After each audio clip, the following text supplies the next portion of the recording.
Good morning, everybody. AudienCentric Presentations. That's the title of today's webinar. Where did that word come from, Aaron?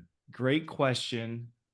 So in the nonprofit world, there's this practice of putting centric behind things that you want to focus on. So donor-centric giving. And as we were talking about what to title this, I thought, let's create a new word. So this is a new word, audience-centric, putting your audience at the center of your presentation. And here's a big idea. You might be familiar with this, but where we're going this morning is valuing what your audience hears over what you say. Valuing what your audience hears over what you say. And you may be thinking, like, aren't those two things the same? Not always. And if you're a parent, you've experienced this. You tell your kids to do something, they do something else, or and you confront them and they say, I'm doing what you said, or you said, and they'll quote you and you're saying, that's not what I said, but that's what they heard. Yeah. And it doesn't stop in the parent-child relationship. This bleeds over into all communication, but especially when we're talking about giving a presentation, sometimes what we say isn't what the audience hears. And so we're going to take a look at how to bring those two things together so there's nothing lost in translation. Well, Here's Aaron, a I'm look at, really glad that you're experiencing this with your children. yeah, it's come full 360, right? God's getting his payback. So good job.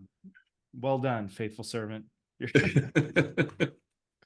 So we're going to be talking about the big idea today. Also, we'll see again the big idea, and we're going to hit the big idea one more time.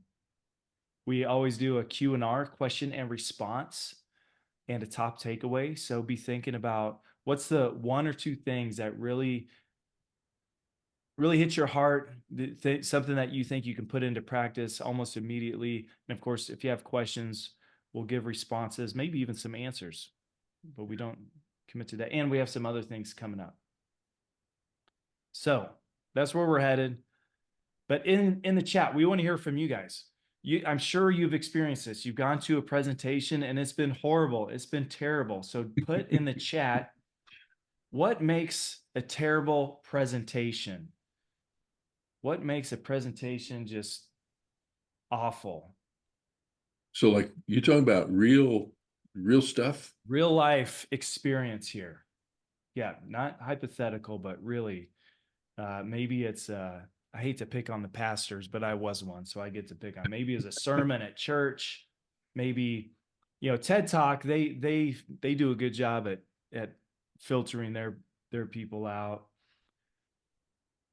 Maybe it's something, business, a conference. So Jerry's saying too PowerPoint driven. We're going to talk about that. Oh, Liz, when the presenter's reading the slides word for word.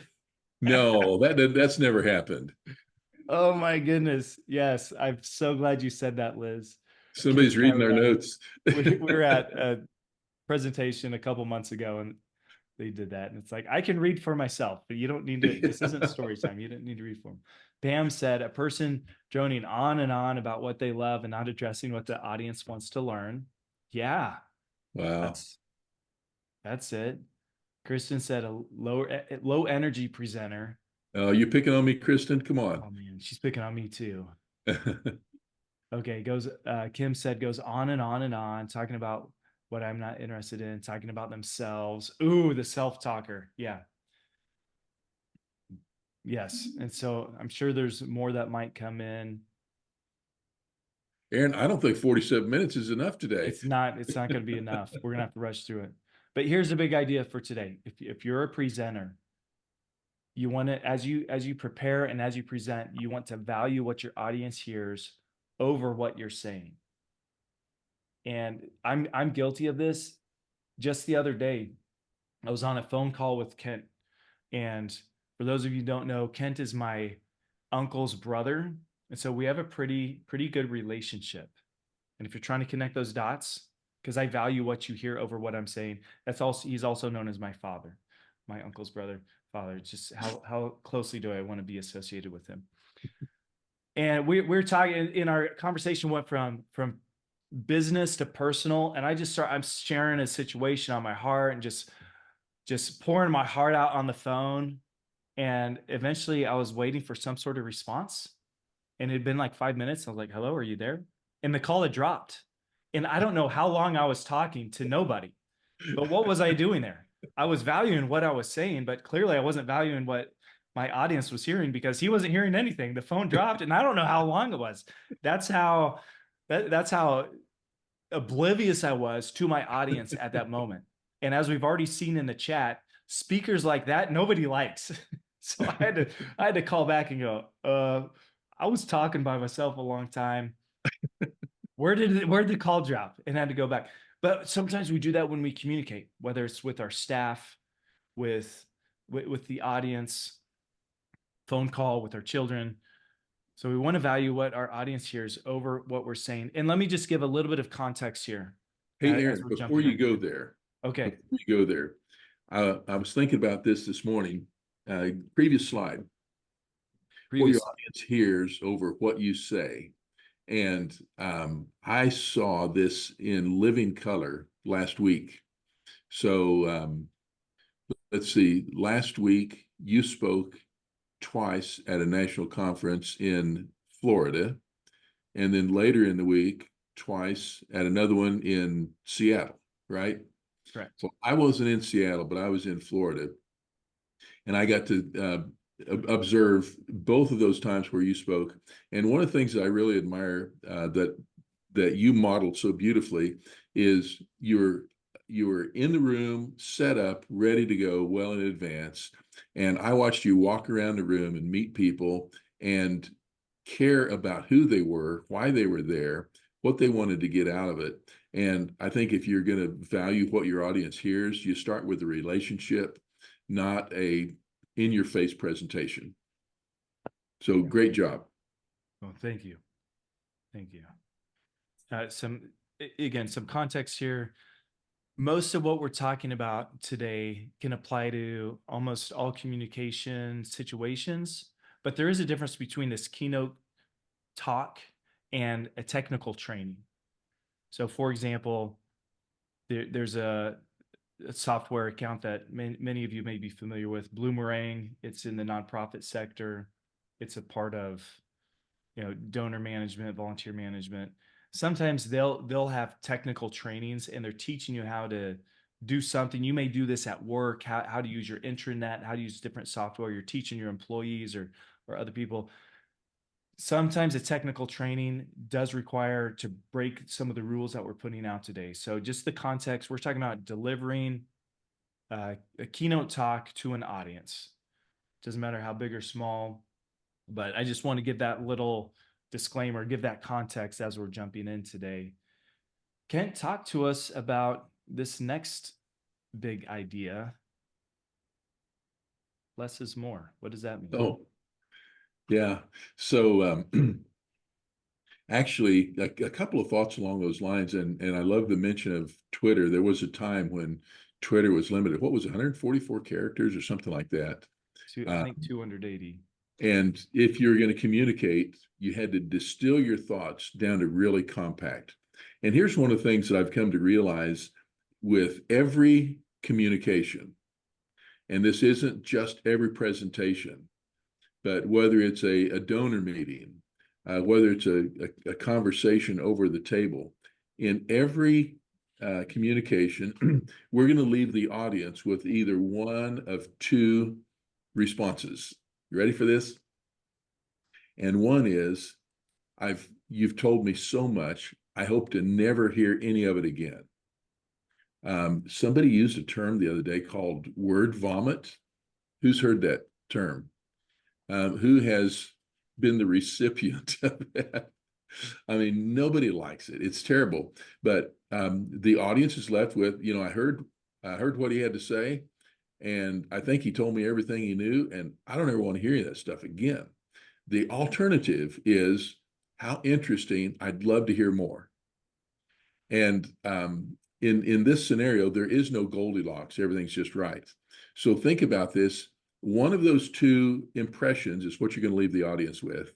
and you get to choose which it is, always go with, man, I would love to hear more about it. So make sure that we're leaving something unsaid.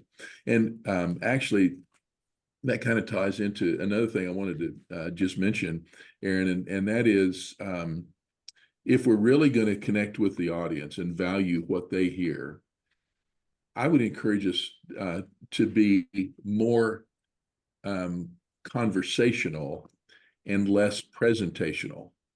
So don't make a presentation. I mean, you might be invited to present, but don't make it a presentation. Look for a way to have a conversation. And that's one of the things that I loved about this morning. And some of the people have their cameras on, some don't.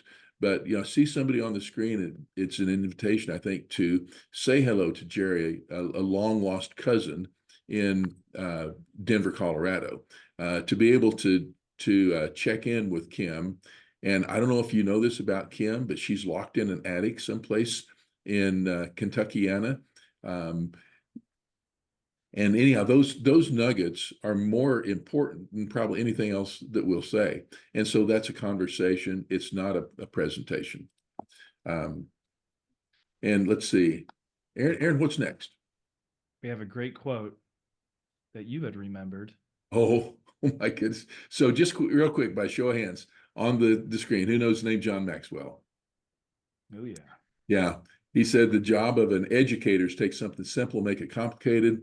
The job as communicator is take something complicated and make it simple. And our job is to communicate. But when we take an educational approach to it, we will drive people under the table. And so ask yourself, how can I make this more simple? And it has to start with, I can't tell them everything I know because I know too much about this. What's the simple nugget? How can I lead with that? So anyhow, let John's observation there find its way into your own communication.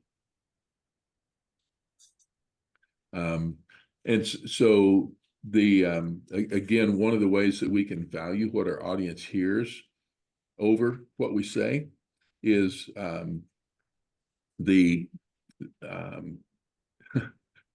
both as it relates to the start and finish. If you're on time, you're late.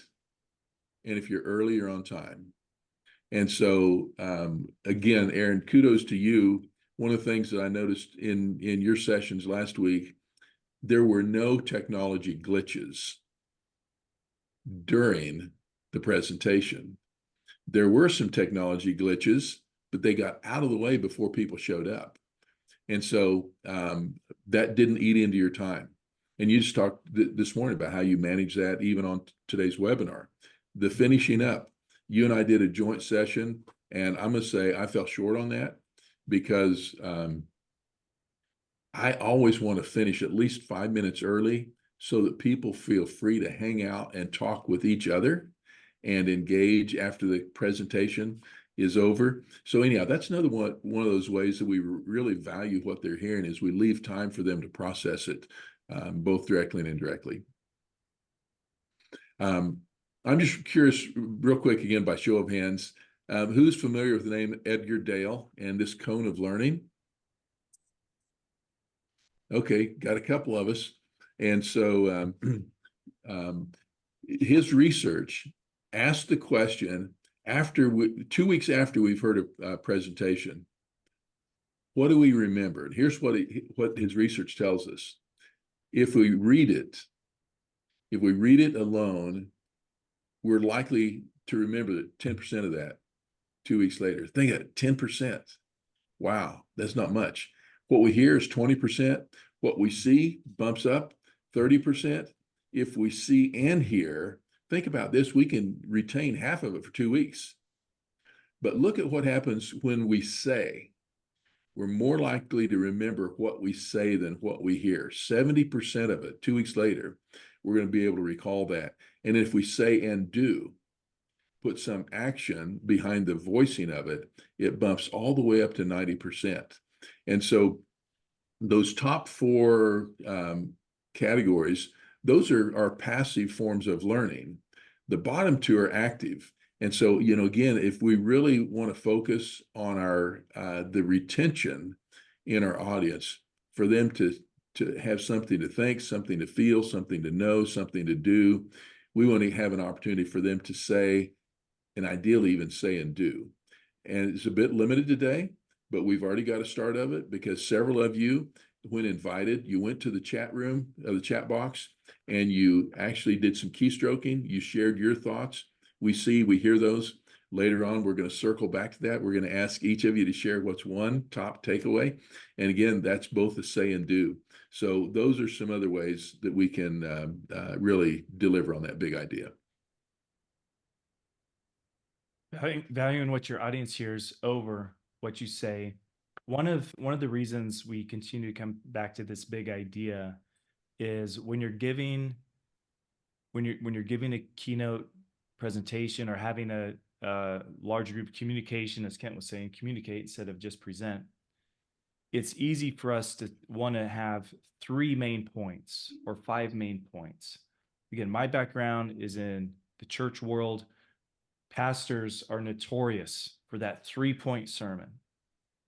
But humans can't remember 3 things. If you're talking, 20 minutes to 60 minutes, we're not going to be able to retain 3 things, but we can retain 1 thing. And so having that one big idea and then reinforcing it 3 times, that might be different. Reinforce it a couple different ways, but going back to that big idea, valuing what your audience hears over what you say, you want that retention, as that Cohen just looked at. We want people to remember this more than 2 weeks, more than 2 hours. So you have a really good big idea when people can come up a month later, a year later, and say, I remember what you said. Don't remember the whole talk, but I remember when you said valuing what your audience hears over what I say, man, that stuck with me. And it takes a little bit of word crafting. It takes a little bit of, you got to give it some time, but that's time well spent when you're crafting your presentation, your communication, honing it down into one big idea. And especially if you can create some way for it to be memorable, just then using words, making it rhyme. There's some other techniques that we'll get into, but here's some top tips when it comes to delivering your presentation. Some of the things we're talking about are more philosophical. This one's getting a little bit into the nitty and gritty. But when you're crafting your presentation and you're practicing your communication, you're going to find that you have what I call thinking words, or words to fill in the space, and your words matter. So be intentional with the words you say and the words you don't say. What I am guilty of, the word just and I will say those words when I'm trying to make a transition or when I'm thinking. So I'll be talking and I'll do that little and that's really annoying. That's not good. It's also subconscious. I don't realize what I'm doing that until I go back and watch myself. Oh. Watch myself, if I get to record it and video it, and it's just painful. Oh, why do I say all the time? Or why do I say just all That's the time? brutal. Yeah. And then if we have people helping us practice, and so we deliver to a friend, a colleague, and say, I need some criticism, some constructive criticism, they're going to help you. And they say, hey, you're always saying just or And so last week in Florida, when I was doing it, I was giving a presentation. I was working really hard on not saying just or Then I had a debrief with Kent, and he said, you didn't say just or hardly at all, but you started saying again. Oh, that's funny. I'm starting to fill in a different thinking word. The idea is not to substitute thinking words, is to eliminate them. So you have to practice. So be aware of your thinking words. Also, words matter. Be creative. Today, we invented a new word, AudienCentric.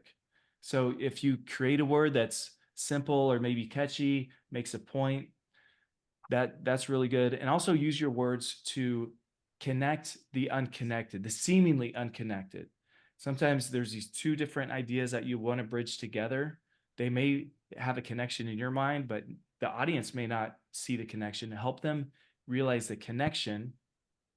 Again, I just said again. Our big idea is valuing what your audience hears over what you say. Is there a connection there? There is. Is there a disconnection there? Am I helping to communicate it? Yeah. So making those connections. On the screen, you also see that silence matters. When you hit your big point, when you're going for emphasis, silence matters.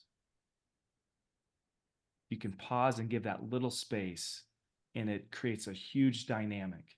In the chat, people already talked about the tone of voice, the rhythm of speaker. Mhm. Rhythm is huge. Sometimes you'll want to speak fast, and sometimes you'll want to slow it down. John Maxwell, the guy we quoted earlier, he's the expert at slowing it down. So silence matters. Also, practice matters. I talked to you already about Kent, asking him to give me some evaluation. So you want to practice, get evaluated, and then improve before it's actually delivery day. But then even on delivery day, ask someone closest to you who you can trust and who you can take the criticism without getting your emotions hurt. Ask them to give some feedback even after you deliver. So delivery should be like your top, like we're performing, this is the best I got. We deliver, and then ask for some improvement. More examples for me. Kent has helped me work on not putting my hands in my pocket as much when I'm speaking live. It's a little easier on Zoom because I'm sitting down, I'm not standing, but standing is comfortable for me to put my hands in my pocket. But that's not good for public speaking, for giving a keynote. Even swaying back and forth, I kind of do this sway thing, and I just need to keep my feet planted and not move. That's some evaluation feedback I've got, and we all have our little ticks and quirks that we do, but until we ask for that feedback, we're usually unaware of them. Mm. So practice matters. Get that practice. It stings a little bit. Oh, it hurts, but it's good, and we get better for it. And that's why I suggested having someone give you that feedback that you trust, and they're caring for you and not just picking on you. That makes it a little easier of a pill to swallow. All of this, what am I saying with all of this? All of this I could wrap up by saying value what your audience hears over what you say. Sometimes our thinking words, our body movement, our body posture, our body language, it can suffocate our audience. It can be too distracting, so they're not connecting with what we're trying to communicate, not what we're trying to communicate. Now, this next slide is another one, and I'm so glad you guys put this in Oh. in the comments earlier. But when you're using a presentation tool like PowerPoint, or maybe ProPresenter, there's some other tools on the screen. Limit yourself to 10 words max. 10 words max. Here's another way of saying it. So if you look at the screen now, I'm saying 10 words max, but use 10 words or less on your Microsoft PowerPoint slides. When you start to lay out longer sentences, paragraphs, or multiple columns of text, it becomes extremely difficult to read. And over time, your audience won't even try to read the text on the screen. Yeah. Call it information overload, call it bad eyesight, it doesn't matter. The irony of it all is the fact that you care so much about the detailed information you want to communicate, and that care is the reason you cram all the text into one slide. So instead, condense the information to 10 words or less for your slide, and then use a story to communicate the information. As Kent Stroman says, numbers numb and stories store. Too much information gets lost. Use a story instead, or use a picture. If you need to use more than 10 words, use a picture. Why? Because a picture paints 1,000 words. Now, I read all that, and as someone mentioned in the comments earlier, it's like, I don't want to be read to. The Yeah. job of the presenter is not to read for me. And if there's too much text, too much PowerPoint driven, you get lost. Like if we go back a slide, it's like, okay, I get it, 10 words max. You go here, no one's going to read that. But so many times PowerPoint presentations are just overloaded with words. So if you can't find the words, get a picture. Using graphics goes really far. We talked about John Maxwell, but we had a picture of John. There's a picture of a camera, a picture of a device that takes a picture to get the point across. or video. What I'll caution with, don't overdo it with video either. The presenter's job isn't to read to us. It's also not to be our YouTube navigator. We can go look up videos on YouTube. So if you have more video during your presentation time than you have you communicating, it's out of balance there. There's a problem there, and we need to remedy that. Ken, I'm going to hand it over to you. What do you think? Well, I think you're spot on. And in fact, you kind of reinforced something earlier, and that is use other voices to amplify your message. The inclusion of quotes. You can quote yourself occasionally, but quote others more. By doing that, you're allowing your audience to hear somebody else amplify your message rather than, Kent's the greatest person in the world. And the reason we know that is because he told me that about himself, right? I mean, that's not even very believable on any level. And so I think from an impact standpoint, I think the best thing we can do is just really be sincere and authentic, right? So who's been in that session maybe recently where somebody showed up and you knew them, but the person you knew didn't show up? It was kind of like this fake personality. Think for just a moment about somebody that you really admire as a communicator. For me, it's Zig Ziglar. I mean, Zig is the gold standard. And I had the good fortune early in my consultancy. Zig was a member of a board of one of my clients. I got paid to interview him one-on-one. Man, you cannot make this stuff up. And as much as I admired him, I knew that for me to try to become Zig would be a futile exercise. Number one, it would be denying the person that God created me to be, and it would be me trying to fake somebody else. Can you imagine how nauseating that would be for Zig to watch or listen to somebody try to imitate him? We got to be true to ourselves, be sincere, be authentic, speak from our own life experience, and communicate from the heart, rather than trying to imitate somebody else. Right? Quote other people, but don't try to imitate them. Lead with sincerity and authenticity. And again, Aaron, I think, you and I get to work together a lot, but that's one of the things that's really evident to me, whether your audience is a room of dozens, scores, or hundreds, or whether it's one person across the table. I never see or feel like it's an encounter with a fake person. I think you modeled that really well. I just heard Jessica Lawley last week say, "Be yourself because everyone else is taken." And I thought that was the perfect way of saying it. I wrote that down. That's why. So shout out to Jessica. Excellent. Yeah. Our big idea is valuing what your audience hears over what you say. But we want to open it up for some Q&R, question and response, before we jump in the chat box and ask for your top takeaway. But be thinking about that. But any questions? I mean, it can be in general. Maybe you have a specific question about a talk coming up that you're going to give, presentation you're going to do.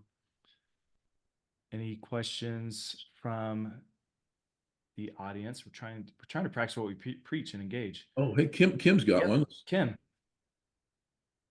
So what suggestions you have if you're sitting in a meeting with somebody? And so I've taken heard a lot of these kind of webinars, and Kent knows because we work together on some other stuff, but I get super frustrated when somebody I'm with is going on and on and on, and I can't get them to stop because we're not even on point. They feel very compelled to want to really give all the details of something. How do you help that person in the moment when what they're doing is taking us off topic for one, but also maybe leading us down a rabbit hole and we're not going to end the meeting on time, and we've got a very short window that we have to be within.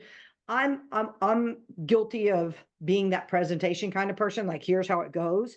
And someone I work with is very conversational, and we're opposite, but we're good together, right? So, but how do I help that conversational person be on point when they're running over? Wow. That's a great question. And Aaron, before either you or I respond to that, I'd love to just have some feedback from the room. So whether you want to vocalize that or just drop it in the chat box. And before you do, if you have a response for Kim, who would say that you have been in that room when what she just described was taking place for real? Anybody? Oh, Aaron, yeah. just you and Yes. me? Yes, I three have. of us. This is Pam. Yeah. So, okay. So put hands down. Next question. Who has it was you. Sometimes. I have to plead guilty. Yeah. So we're all guilty. And so first of all, what's a way that when it's you, that somebody can intervene in a way that you can hear and respond to? Anybody have a thought on that first? I love it when someone would say, that's a very good question. We don't have time for that in this moment, but after we're done here, I'd love to sit and visit with you about it. Wow. I love that.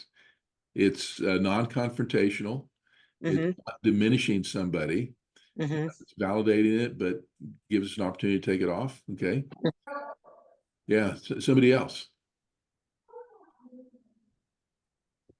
Aaron, do you have a thought, a technique that can help in that scenario Kim described? Yeah, about 8 months ago, I heard a facilitator talk about the parking lot when they're leading meetings. And this is more in the Yeah. meeting, strategic planning space, having a parking lot. And it's, I mean, it can be a proverbial, or it can be a huge piece of paper that you use and say, okay, here's our parking lot.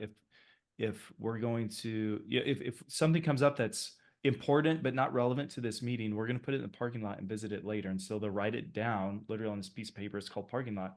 And I thought, wow, that's amazing.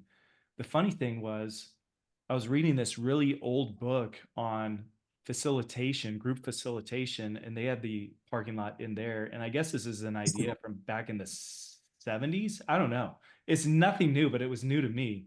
It's like, it's been around so long that it was kind of like making a comeback. But that idea of the parking lot, when we're a lot of times what we're talking about now is more in the meeting type of arena, which there is communication there, and so building that, the biggest solution is build it into your culture. You want to have meetings that are on point and focused, and you say, we're going to stay focused. If something comes up, we'll put it on the parking lot and address it later. There are other meetings that can be intentionally designed to be more improvisational or ad hoc by nature. And then you would welcome things like that and being able to distinguish in between the two. So, but if someone has a reputation of that, having a tool like the parking lot is helpful. And then if you have the relationship, someone should have the relationship with them to be able to sit down and talk and say, hey, there's been a pattern of disruption during staff meeting or whatever the scenario is. And let's address this and make this time more focused and make you a better participant or better team player. And then have an outlet for your creative ideas when you see these other problems and you want to provide solutions. There's a interpersonal way to handle that as well. So just to illustrate, Aaron, you've brought up a really important topic, and to condense it, sometimes it needs to be addressed indirectly, sometimes directly. And with that, can we just move on? Okay, or with that, we're going to move to the next point on the agenda. So looking for a polite way to and Kim, you're right. Sometimes the personality can be overbearing, and sometimes, I may have to say, Kim, thanks for bringing that topic up. I feel like we've addressed it well enough. Unless somebody has an objection, let's move on to the next topic. And if the only person objecting is the one you interrupted, then you know you're right on target. Yeah, great question. Somebody else, another question, comment, thought? Well, this is Pam. I would like to just tie all that together with the parking lot. If when one's doing a presentation or having a meeting, you say up front, the guidelines of this meeting and how we only have 47 minutes, we're covering these things. And as an aside, we have a parking lot. When things come up that don't stay on this, but we want to make note of your input, it's going to the parking lot. I think you can be actually direct that way. You don't have to necessarily correct the person, because the parking lot can also be fertile soil for future meeting topics and also learning what's really on people's hearts and minds and that you might not be addressing in that particular situation. Yeah, perfect. Thanks, Pam. Yes, 100%. If you're Another thing that involved, Kent, that Oh, you go had ahead. taught us, Kent, was that in one of our trainings that we did with you was that and you'll say this better than me, but I'm going to say it the way that I remember it. And that is, if somebody gets in a parking lot situation, is being able to say, hey, that's a really good point. And if we have time at the end of the meeting, if you have time, to your guest or whoever that you're speaking to, if you have time, we can certainly address that afterwards. But to respect your time, I really want to be able to, we want to stay on topic and on point. And I love the idea of the parking lot and being able to draw that out. I'm going to sit next to people. Parking lot. That's good. Am I right? Did I hit that right, Kent? That we can address it later if time allows and the person allows it. Yeah. Or, another thing I'll say, what you brought up is something I'd love to visit with you about individually. And I'm going to hang around for a few minutes afterward. Let's, please come up and let's revisit that topic. Yeah. Yeah. Modern language for the parking lot is taking it offline. Let's take that offline. So I put in, I'm just now dropping in the chat, this book, Death by Meeting, Patrick Lencioni. If you're over meetings, if you lead a meeting, if you have a team, you'll want to read this book. It's a fantastic way to approach meetings. It addresses some of the things we're talking about. And if you go back and search the 47-minute webinar, Bored to Death, we take some of those principles and apply them to board meetings. So there's a 47-minute webinar out there on that as well. Good reference. So I'm wondering, what's one thing that that we've touched on today that you feel like you can put to use today, tomorrow, or later this week? So in the chat box, everybody, if you'll just real quickly, briefly jot down one thing that you found useful. And mine was that I just said, and I'm trying to not do that as much. So let's go to the chat box and see what kind of responses we have. And Kim says, if you have time, that she'll chat later this week. Excellent. Thanks, Kim. Somebody else. Lightning round. Your top takeaway.